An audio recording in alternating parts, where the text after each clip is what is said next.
Hello everyone, let's quantify particles in solutions.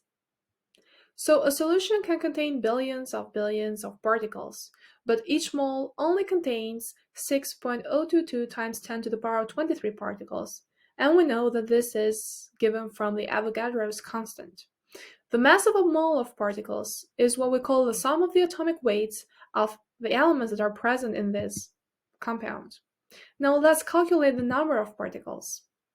So first we have to know the number of molecules, and we calculate that by multiplying the Avogadro's constant with the amount of substance in moles. And the number of particles is given by the multiplication of the Avogadro's constant with the amount of the substance in mole.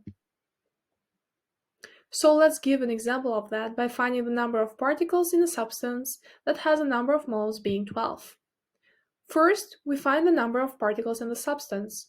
So 12 times 6.022 times 10 to the power of 23.